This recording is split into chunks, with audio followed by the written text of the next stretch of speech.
Bonsoir à tous et bienvenue dans notre édition régionale. Voici nos principaux titres. Révélations dans le journal en ligne. Des révélations dans l'affaire Jacques Binot, le syndicaliste tué dans la nuit du 17 février 2009. Ce matin, le journal d'information en ligne Mediapart a révélé dans un article des points de faiblesse dans le dossier d'inculpation du principal suspect. Rudy Alexis est en effet incarcéré depuis un an. Et Mediapart laisse entendre que l'on pourrait s'orienter vers une erreur judiciaire. Les précisions de Nadine Priam et Yasmina Yakou.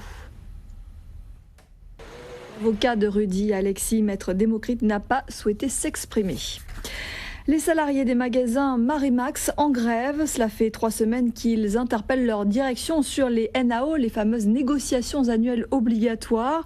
Après avoir débrayé 2 heures par jour pendant plusieurs jours, hier ils sont montés d'un cran en fermant les 3 magasins de Pointe-à-Pitre, de Jarry et de Basse-Terre. Outre les NAO qui n'aboutissent pas, les employés affiliés à l'UGTG dénoncent un manque de dialogue et des pressions de la part de la direction. Le point avec Sophie Vingada-Salon et Daniel Quérin.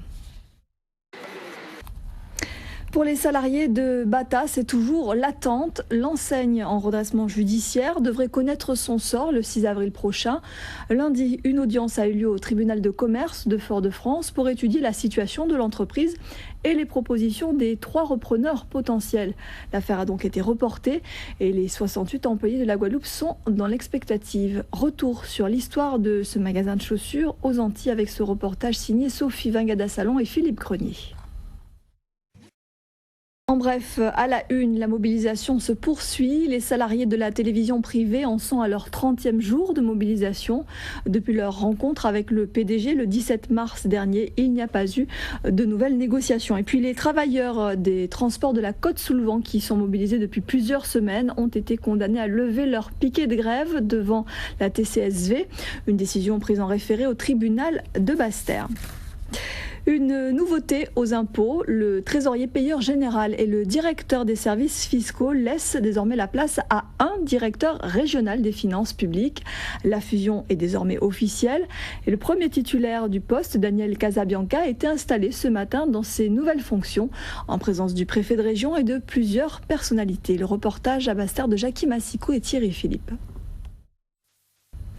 En bref, Corsair Fly restructure sa flotte et a engagé des négociations aujourd'hui avec le personnel.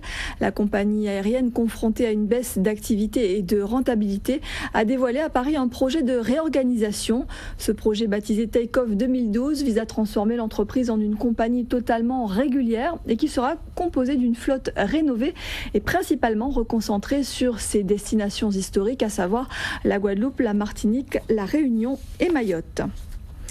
1,1 milliard de la part des États-Unis et 1,6 milliard de dollars de la part de l'Union européenne, c'est l'aide en faveur d'Haïti promise aujourd'hui lors de la conférence de l'ONU. Quelques 138 pays, plusieurs organismes internationaux comme le FMI ainsi que des ONG et des membres de la diaspora haïtienne étaient représentés à cette conférence présidée par René Préval, le président haïtien.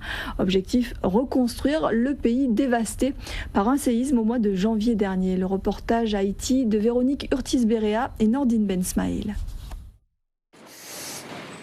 Le LKP, comme beaucoup d'organisations, d'entreprises et de citoyens, s'est montré solidaire avec Haïti. Du 15 au 20 mars dernier, une délégation de 8 personnes s'est rendue sur place. Aujourd'hui, le collectif a expliqué les raisons de ce déplacement et a présenté son action en Haïti. Je vous propose d'écouter Raymond Gama, il faisait partie de cette délégation. À l'approche du long week-end de Pâques, l'Office national des forêts et les pompiers effectuent une tournée des plages du littoral de la Grande Terre. Objectif, sensibiliser les campeurs sur les risques d'incendie par ces temps de sécheresse. Des messages pédagogiques forts qui passent de mieux en mieux, même si certains ont du mal à respecter les consignes. Pascal Pétrine, Michael Bastide. L'ADOM succède à l'ANT. La structure a été officiellement présentée au ministère de l'Outre-mer devant des invités politiques et des décideurs économiques.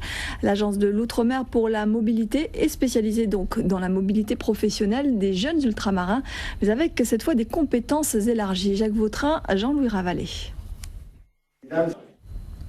On parle maintenant de mécénat culturel. 3 artistes originaires de Martinique et de Guadeloupe vont avoir l'opportunité d'exposer dans 3 galeries parisiennes de renom. Tout cela a été rendu possible grâce à la fondation de Bernard Ayotte. Ce matin, Bernard Ayotte a présenté cette fondation. C'était dans un hôtel du Gousier où se sont rendus Alfonso Martinez et Yasmina Yakou. Je vous le disais en titre, Stardom est de retour. L'émission de Télé Guadeloupe, qui en 2003 avait connu un succès fou auprès de la population, revient cette année. Le casting aura lieu demain en Guadeloupe, vendredi à Saint-Martin et dimanche en Martinique. Les détails avec Jérôme Bouécasse et Ronnie Maletti.